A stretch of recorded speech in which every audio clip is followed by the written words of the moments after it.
You are listening to the Keeping It Juicy podcast, your main squeeze in nutrition. Don't forget to subscribe and click the bell icon on YouTube so you can get notified every Tuesday when we upload a new episode. You can also add us on Facebook and Instagram at Keeping It Juicy Podcast.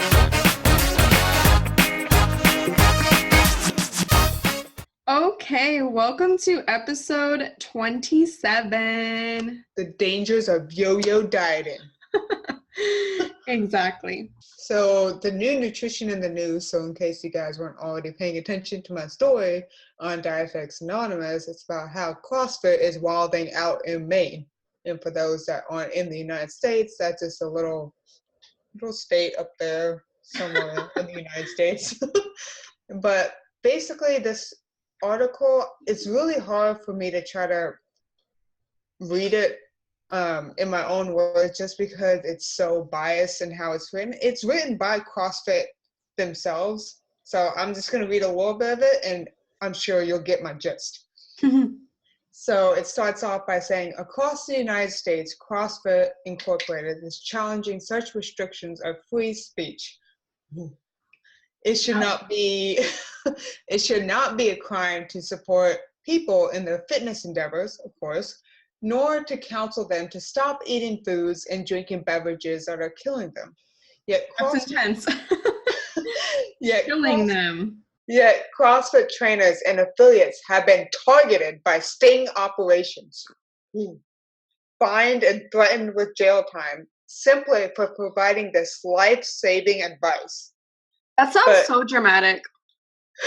Well, CrossFit is pretty dramatic. I mean, and it goes on to say, there is this actual law that did come out, which I'm kind of mad I didn't know about this in the first place until it actually took effect on June 11th. This law, which is LD 364, became law in Maine, basically affirming an individual's right to access healthcare outside the medical establishment. The law protects the right of CrossFit affiliates to share the foundation of CrossFit nutrition with its clients. So previously, Maine was among the most restrictive states for nutritional speech. I wonder why. Now, Maine citizens will no longer be bound to the failed nutrition prescriptions of dietitians. That's a strong accusation. Instead, they can freely learn, understand, and make, that's a hard word, efficacious. You're really giving dietitians a good name. It's okay, I don't know how to say it either. Efficacious lifestyle choices that could save their lives. CrossFit Incorporated was proud to advocate for and provide testimony in support of LD 364 as the measure advanced through the legislature. And then goes on to talk about how the Academy of Nutrition Dietetics represents dietitians and lobby in favor of laws that restrict what people can or cannot say about food and nutrition. And it goes on to basically say, by doing so, it protects its monopoly and uses state regulatory boards to enforce it. What fucking monopoly are they talking about? There's no monopoly. Like, each state has their own set of laws. Like, not even all states weren't even all their laws aren't even created equally from if you compare it from state to state. So dietitians don't really have a monopoly yet. I don't really get what it's trying to get at. Like, clearly this article is really biased as is. And I mean, it goes on to talk about how no government should restrict free speech, which I get it. That's part of the amendments. But just because government can't interfere with that doesn't mean that other people cannot. I mean, I just can't help but be reminded about, this is off topic of this new nutrition in the news, but I want to say like 2, 3, 4 months ago, there was a news article of this holistic nutritionist going to jail or being heavily fined for prescribing someone to inject themselves with essential oils to cure their diabetes. That's why free speech of nutrition, or any random person being able to talk about nutrition, is typically prohibited on a spectrum. Different states have different, laws against that, and some are more strict than others. I didn't know that Maine was one of the strictest. I thought Colorado was one of the strictest. Mm-hmm. If anyone has any more information to add on that, that would be great. I don't believe California is very strict. Nope. But there's a lot of examples as to why just the general public, and yeah, I'm sorry, CrossFitters are part of the general public unless right. Yeah. They are. I don't even know how to describe it. There's supposed to be some sort of sport, but CrossFit, the organization itself, like, I don't want to throw fire at a specific group, but CrossFit has vocally been attacking the dietetics group, and we haven't personally attacked them, and they decided to attack the dietetics group, which I don't understand. Just because, we want to teach nutrition classes because they all intertwine. Yes, exercise and nutrition do intertwine, but that doesn't necessarily give you the right to attack us and say and that. And also, like, the government has the My Plate recommendations for a reason. The normal person can relay that information. But CrossFit or others alike may say that My Plate is funded by Big Soda and Big Pharma. So I don't know. Yeah, probably. But the reason why, the government has those recommendations is because not every citizen has access to a dietitian, and they've just created, kind of a blanket nutritional guidelines for Americans. Like, it can't get any guidelines, so, like, exactly. Nothing specific. Right. And then another thing they point out is they place all the blame on the Academy of Nutrition and Dietetics, which I agree they could do more. Obviously, I do, but no way they're placing monopoly on anything. But at the same time, it's important to note that not every dietitian is a part of that organization either. Mm-hmm, mm-hmm. So their argument is basically void. So not all dietitians are part of that. So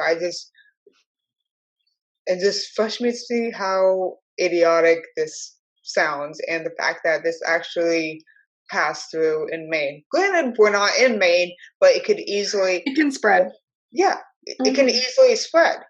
So there was a post, it looks like it was on Facebook, and it's someone replying to someone who obviously said, I hate when dietitians monopolize the nutrition field, and someone commented below, I also hate it when nurses monopolize the nursing profession, and when physical therapists monopolize the physical therapy profession, and when doctors monopolize the medical profession.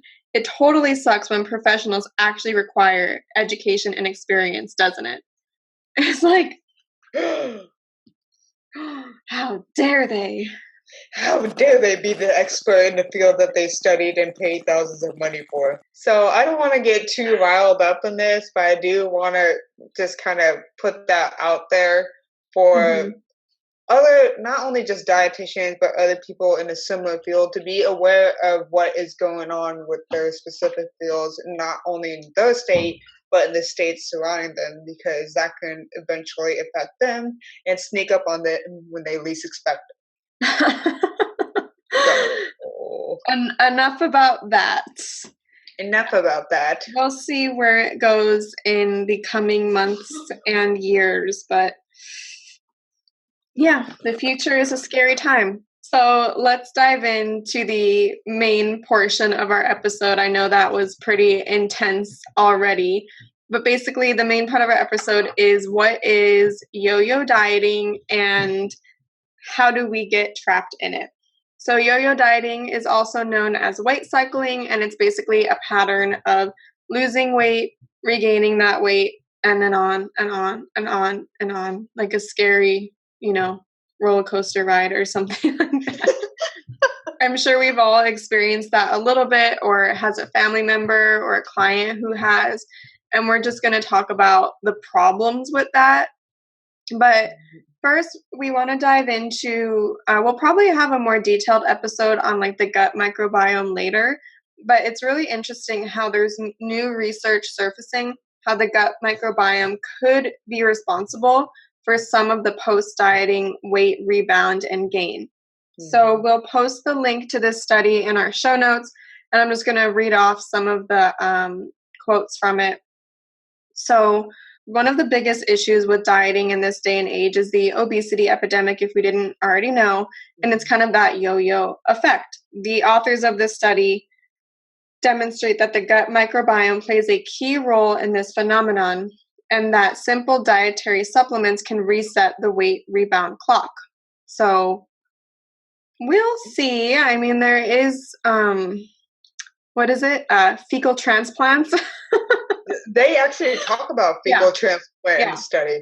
Yeah. I mean, that's definitely an interesting concept. I don't know about transplanting my fecal matters, but I know. It's an interesting concept. If you don't know about it, let us know or do some research. We can talk about that more. So basically, our gut contains thousands, millions, trillions of bacteria with about 10 million different genes. And the gut microbiome is actually starting to get more attention than just your genes on how it affects your weight. It's kind of that gut-brain relationship as well. And it's looking at how Western style diets affect your microbiome. You are what you eat. You are what your gut bacteria eat too. So there's like this cycle effect. But due to like just how complex the gut is and how many microbes are actually in there and how they all interact, it is really hard to study it indefinitely and be able to show, okay, this bacteria or this this bacteria causes this. When you have these two together, it causes this. There's just millions of different like species of microbes in there, so it's hard to really know how they all interact. But it has been demonstrated that post-dieting weight rebound through energy expenditure and how supplementing mice with flavonoids overrides this phenomenon. So essentially resetting that rebound clock. So that's kind of interesting. I'm interested to know like what flavonoids, like in what quantity, how, what, where, when, why. Lots of questions. Right. So it's also known that kids that are breastfed, they tend to have lower risk for obesity. And that's also because kids that are breastfed, they have a higher like gut microbiome diversity. So that's kind of a sequential thought of action. Okay, if you have more gut diversity, maybe that has something to do with less chance of obesity. Right. This study actually reminds me of the study that we did way at our beginning episodes about the immigrants that basically immigrated to America, and all of a sudden the gut microbe changed just because of the different environment they were in, the type of food that they were eating, and the clear weight gain that they were experiencing through the Western style diet as well. So, and it has a huge part to do with like, fiber in our diet. The Western diet does not traditionally have a lot of fiber, and it is known that our gut feeds on that fiber. So yeah. So yo-yo dieting. Sorry, that word. Yo. I know it's so hard. Words are hard, but especially that one. We graduated college. Anyways, why is yo-yo dieting bad for you? So first off, it increases your appetite. And what do you think will happen with that? It's going to lead to more weight gain over time. So during dieting, fat loss is going to lead to decreased levels of the hormone leptin, which normally helps you feel that fullness feeling, that satiety. And under normal circumstances, your fat stores actually release leptin into the bloodstream. So this basically tells the body that energy stores are available, and it actually signals you to actually eat less. But as you lose fat, leptin decreases and your appetite actually increases. So if you don't know ghrelin, that's kind of like your appetite hormone. So this can lead to an increased appetite as the body tries to resupply these depleted energy stores. In addition, the loss of muscle mass that can occur during dieting causes the body to conserve energy. So when people use a short-term diet to lose weight, they will probably regain 30 to 65% of that lost weight within a year. Moreover, in 1 in 3 dieters actually end up heavier than before they dieted, which is not surprising. This weight gain completes that up phase of yo-yo dieting and actually may prompt dieters to begin another cycle of weight loss. Yeah, it's a vicious merry-go-round ride. Right. So not only is it just like weight gain that you gain in yo-yo dieting, it's mostly body fat. So those who tend to yo-yo diet just have a higher body fat percentage than people in general. So a majority of studies do show that yo-yo dieting leads to a higher body fat percentage, and this can lead to other changes that make it harder to lose weight, such as kind of those hormonal changes she was talking about. So during the weight gain phase of yo-yo dieting, fat is gained and stored a lot easier than muscle mass. So obviously, over multiple cycles of yo-yo dieting, this is going to cause your body fat percentage to increase. And in one review, 11 out of 19 studies found that a history of yo-yo dieting predicted higher body fat percentage and greater belly fat. And not super surprising. And this is more pronounced following a weight loss diet than with more subtle and sustainable lifestyle changes. And this may be responsible for the yo-yo effect. So you thought a higher body fat percentage would be the worst bet. Well, I'm gonna tell you something. You are wrong. It's not. Because it's worse. It can lead to muscle loss, man. The gains. You lose the gains. So doing weight loss diets, the body actually loses more muscle mass as well as body fat. Because fat is regained more easily than muscle after weight loss, that can lead to even more loss of muscle over time. So muscle loss during dieting also leads to decreased physical strength. These effects can be reduced obviously with exercise, including strength training. And exercise basically signals the body to grow muscle even when the rest of the body is slimming down. However, during weight loss, the body's dietary protein requirement also increases. Eating enough of those protein sources can help reduce that muscle loss that you can experience during that weight loss period. There was a study that showed that 114 adults took protein supplements as they were losing weight, and they actually lost less muscle mass compared to those that didn't take the protein supplement. So weight loss can lead to muscle loss, and it can deplete your muscle mass over all those yo-yo dieting cycles.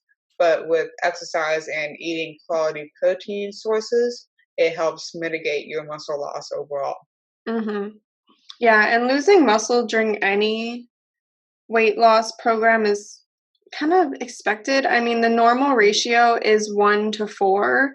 So for each pound you lost, 25% will likely be muscle and the other 75% will likely be fat. That's pretty normal. But you can control how much of that muscle you can lose. Yeah, it is definitely possible to not lose, because we're always in a state of creating and destroying muscle. Same with body fat. It's always, people think like, oh, I'm building muscle. It's like, no, you're always breaking apart and tearing it down. It's just, which one are you doing more of? Are you breaking it down more, or are you building it up more? So we're always in this like constant state of like fluctuations and whatnot. But it is possible to reduce the amount of muscle you would lose during a weight loss phase or cutting phase or whatever. That's why bodybuilders always go through a bulking stage, because they're trying to put on as much muscle as they can in anticipation that they're going to lose some of it. So not like groundbreaking here, but if you are a yo-yo dieter and you lose, a 50-50 or 1-to-1 ratio of fat to muscle, you're going to be, that's not good. It's not okay. So if you thought that was bad, if you thought weighing more was bad, if you thought having a higher body fat percentage was bad, if you thought losing muscle tell us more. Bad, weight gain and yo-yo dieting can lead to fatty liver. You don't want that. No. So Fatty liver is when the body stores excess fat inside the liver cells. Kind of is what it sounds like. And obesity is a major risk factor for developing fatty liver, and gaining weight puts you particularly at risk. And fatty liver is associated with changes in the way the liver metabolizes fats and sugars, increasing the risk of type 2 diabetes. It can also occasionally lead to chronic liver failure, also known as cirrhosis. Again, very occasionally. There's a lot of other things that go along with that. Right. But a study in mice showed that several cycles of weight gain and weight loss caused fatty liver. You don't want fatty liver. No. Yes, the liver can, renew itself and whatnot, but after a certain point, cirrhosis, it has lost its ability to renew itself. When your body is in that fatty liver stage, you can reverse that damage, but once you get into actual cirrhosis, that's irreversible. Yeah. So you don't want that risk in your life. Most of us think of cirrhosis with like alcoholism and whatnot, but more and more research is showing that no, diet can 100% give you fatty liver. Right. 100%. I mean, even what was that documentary? The McDonald's one where the guy ate McDonald's for like 28 years. Yes. And he had the beginning stages of fatty liver from eating McDonald's for a month or something. Right. Of course, it's a documentary. It's fabricated and it's kind of, exaggerated and whatnot, but that's just an example. Right. And that's just 28 days. And I mean, if people take that and just do that for years and years and years. Mm-hmm. So, anyways, another thing that yo-yo dieting can introduce is also an increased risk for diabetes. Not that we didn't already mention it, but it is associated with a higher chance of developing type 2 diabetes, although not all studies have found evidence for this. But I mean, it's pretty common knowledge that can. So there is a review of several studies that show that history of yo-yo dieting predicted type 4 diabetes in 4 out of 17 studies. There was a study of 15 adults 15, again, not the best study, adults that showed that when participants regained weight after 28 days of weight loss, it was mostly belly fat, which we all know when you gain more weight in your central area, that's where your internal organs is, and that's no bueno. That's like where you don't want to lose weight. I'd rather you gain weight around your hips rather than your abdominal area. So belly fat is more likely to lead to diabetes along with other factors. And another study showed that increased insulin levels in rats that went through 12 months of weight cycling compared to those that gained weight consistently. So increased insulin also happens. So that's another early sign of diabetes as well. So although diabetes has not been seen in all human studies of yo-yo dieting, is probably most increased in people who end up at a higher weight than before their diet, which is more common than not. Right. We gave the statistic for that earlier, and it makes sense. When you're going through a yo-yo diet, you're in this state of severe either calorie or food group restriction, and obviously it's not sustainable. That's why it's like a yo-yo. And the minute you go back to eating whatever the heck it was prior, you're probably going to end up eating more because of those hormonal changes we talked about. And insulin is a hormone as well. So that's why there's different sensitivities and whatnot. So if all of that wasn't bad enough, yo-yo dieting can also increase your risk of heart disease. So weight cycling has been associated with coronary artery disease. So according to a study of 9,509 results, so a pretty good amount, not 15, it was found that the increase of your risk depends on how big your swing of weight gain and yo-yo dieting is. So basically, the more weight lost and regained during yo-yo dieting, the greater the risk. And one review of studies concluded that large variations in weight gain over time doubled the odds of death from heart disease. It's a little morbid. That's a lot. Yeah. Yeah. So with that, even more so with yo-yo dieting, I shouldn't laugh. So it can increase blood pressure. So weight gain, including rebounding or yo-yo dieting, is also linked to that increased blood pressure. And to make matters worse, yo-yo dieting may blunt the healthy effects of weight loss on blood pressure in the future. That's a big deal. A study of 66 adults, not a little, not a lot, found that those with a history of yo-yo dieting had less improvement in blood pressure while losing weight.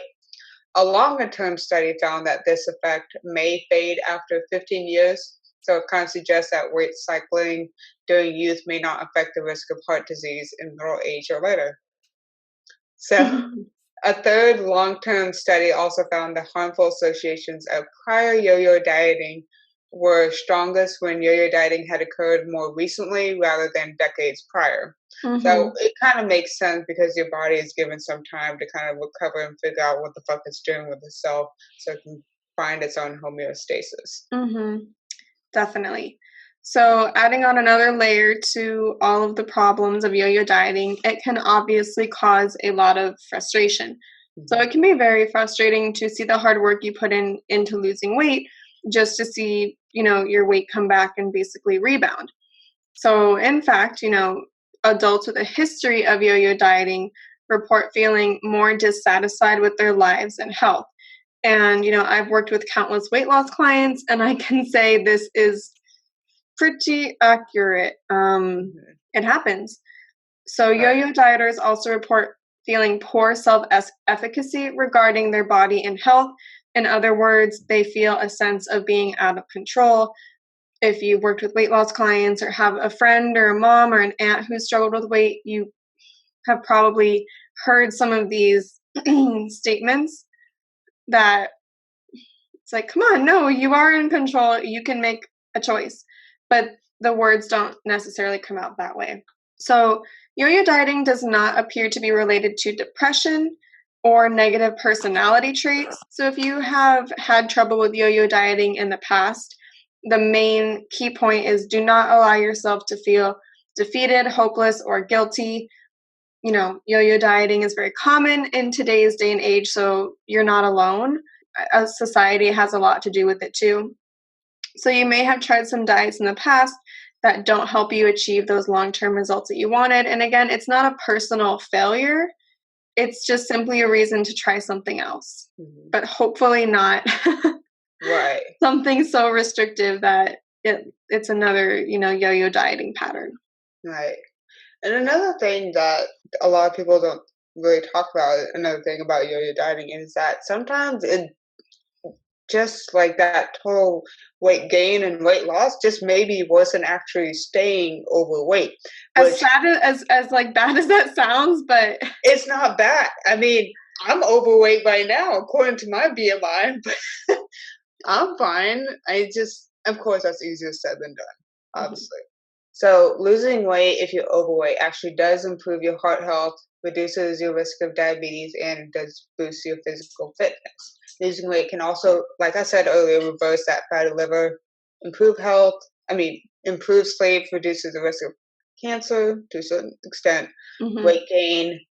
In contrast, weight gain actually leads to the opposite of all these benefits. So yo-yo dieting is actually somewhere in between. It's not as harmful as gaining weight, but it's definitely worse than losing weight and keeping it off. It's controversial, actually, whether yo-yo dieting is worse for you than actually maintaining a steady weight, and not all the studies actually agree. So one of the largest studies available found that 505 men aged 55 to 74 for 15 years, they followed them for 15 years. The weight fluctuations were associated with an 80% higher risk of dying during the study period. Meanwhile, obese men who maintained a consistent weight had a risk of dying that was similar to normal weight men, which is mind-blowing. But There is one difficulty with this research is that the researchers don't always know why the participants were weight cycling because there's that psychological aspect behind it. And changes in weight may be related to some other medical condition also that might have actually shortened their lifespan. Right. So it's actually unclear from all the research whether it's better to yo-yo diet or just to stay overweight. But what's actually clear is that making small, permanent, healthy life changes is the best option. The way to go.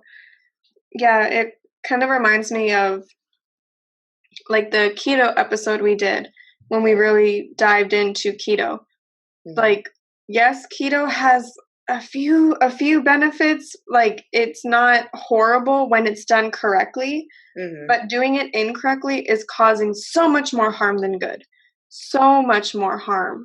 I bet all the CrossFitters are all about that. Anyways, but no, you're right. I mean, keto itself was made for kids with seizures. So, anyways. Yeah, like, you know, if you want to hear more about that, go back to that episode. But, you know, doing any sort of diet incorrectly, and I would argue to say that yo-yo dieting is doing diets incorrectly. Because no diet plans for you to gain your weight back. Yes, there might be flaws in the structure of the diets, but basically it comes down to those lifestyle changes. And whether someone decided to incorporate lifestyle changes while they were dieting, that's their choice. If they didn't, then they're probably going to gain it back, which kind of leads into our last little problem with yo-yo dieting. So short-term thinking prevents long-term lifestyle change. And most diets do prescribe like a list of rules to follow over a certain amount of time to get to this weight loss goal or health goal, whatever. And yes, this diet will set you up to fail because it teaches you the rules on what to do when you get there. But most diets don't really give you a plan to do after that, which is very problematic. Because, okay, great, you know what to do for weight loss, but now how do you maintain it? And once you finish the diet, you will typically slip back into old habits that cause you to gain weight to begin with. So because of going back to that first bullet point we talked about, your appetite is increased and your body holds on to fat stores more during dieting. This is how it leads to yo-yo weight gain. I mean, in a sense, it actually kind of, your body thinks it's back in the caveman days. Like all of a sudden it's eating a whole bunch and then you're not eating and your body is like, oh God, I need to save all of this energy. And then. Which is one of my biggest problems with intermittent fasting. Your body just goes through this protective mechanisms to make sure it has every inch of fat on you so you don't lose that. Yeah, exactly. And you know, following very, very, very strict diets or intermittent fasting, it's just teaching your body how to survive in a calorie deprived state. So when you do blow it, and you're going to blow it because you're a human being, it's going to hang on to every single calorie it can. But I'm perfect. So how can you guys actually get out of this yo-yo dieting? So obviously it's easier said than done, but we're just going to kind of dive into a little bit of it. So to help break the cycle of temporary changes producing temporary success, you need to stop thinking in terms of a diet and actually start thinking in terms of an actual lifestyle, because that's the only way I feel like you can actually make an impact on your own life.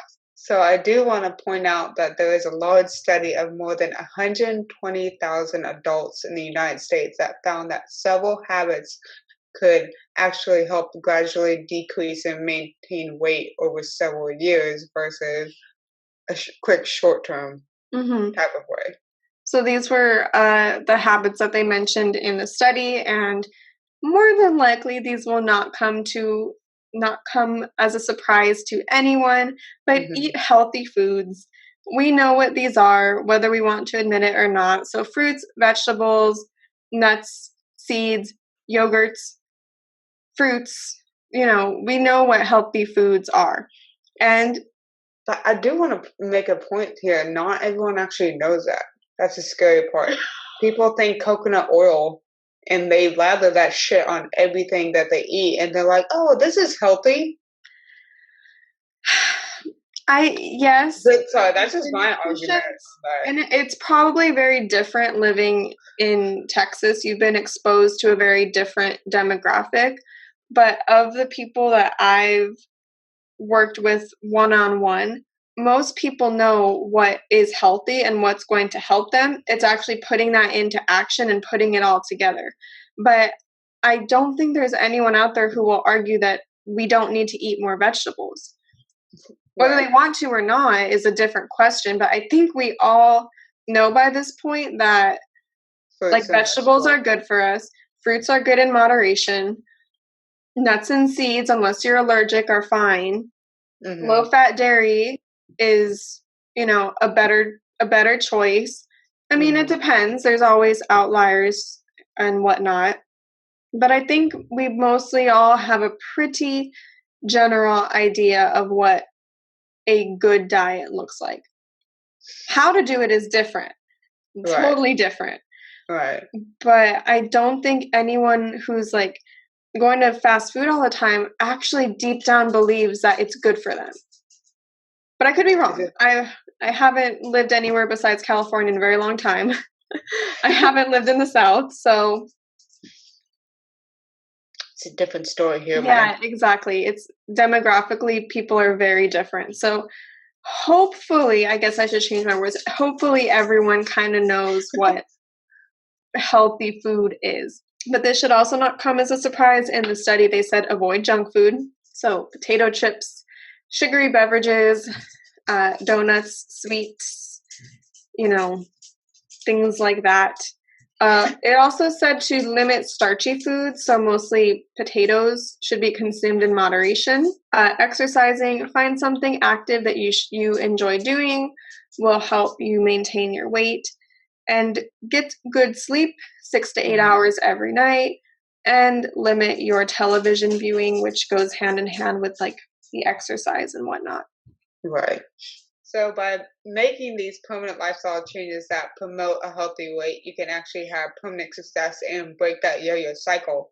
I do want to point out, try not to implement all these suggestions at one time because it can be overwhelming, but starting off with a little something like saying, I'm going to sleep an hour early tonight, or I'm going to get off the phone an hour earlier tonight, or I'm going to go on that extra walk, or I'm going to eat that extra banana, stuff like that. So I do want to point out there was a study of 439 overweight women that showed that a lifestyle intervention designed to promote gradual and consistent weight loss over time was equally effective in women with or without a history of yo-yo dieting, which this is encouraging. Basically, it shows that even if you have difficulty keeping weight off in the past, making these long-term lifestyle changes can actually help lose that weight. Mm-hmm. Yeah, that's definitely encouraging because, we all have either that aunt or that mom or that someone who feels victim to yo-yo dieting all the time and nothing works. And it's good to know that, okay, a study actually does show whether you have a history of yo-yo dieting or not, if you just implement these small healthy changes and have one thing build upon another, there's hope. So definitely very encouraging to see.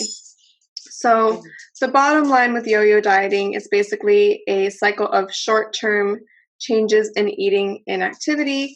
And for those reasons, it only leads to short-term benefits. After losing weight, appetite increases and body hangs on to fat.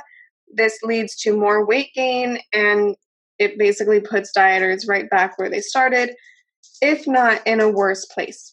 So yo-yo dieting can increase your body fat percentage at the expense of muscle and strength, can cause fatty liver, high blood pressure, diabetes, and heart disease. You sound like a medicine commercial. Yeah, it's not what I was going for. Yeah. So to break the frustrating cycle, really try to remember to make these small, permanent lifestyle changes instead. These kind of changes will actually prolong and improve your life, even if your weight loss is slow or small. And remember, if you're in the work break room, don't just dive into that. Oh, someone's doing keto diet. Someone's doing intermittent fasting. Like in my case, I'm a dietitian. Everyone knows I'm a dietitian at my workplace. Yeah, I have all these nurses that are like, oh, I'm doing the keto diet. I'm doing so-and-so diet. A couple months off, they're not doing it, and they go on another diet. I'm like, that's just another way that people can go into yo-yo dieting just because it's a trend that caused some peer success. Pressure. Right. And we don't want that. We want you guys to be healthy. Right. Very true.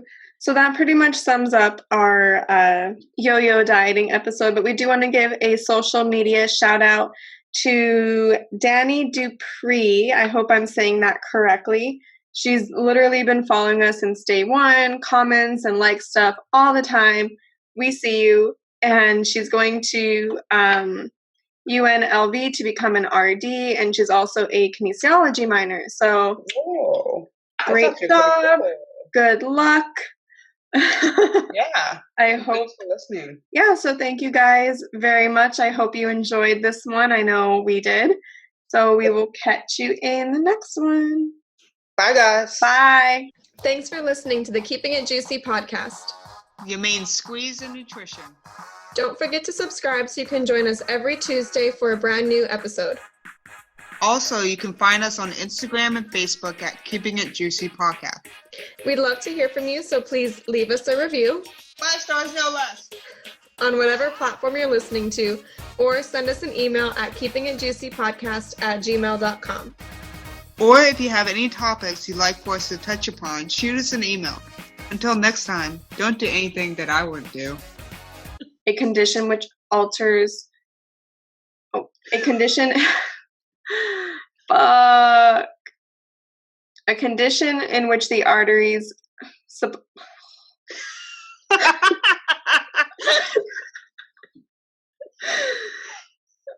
They know what coronary artery disease is. It's fine. So by making these permanent lifestyle changes that actually do promote health.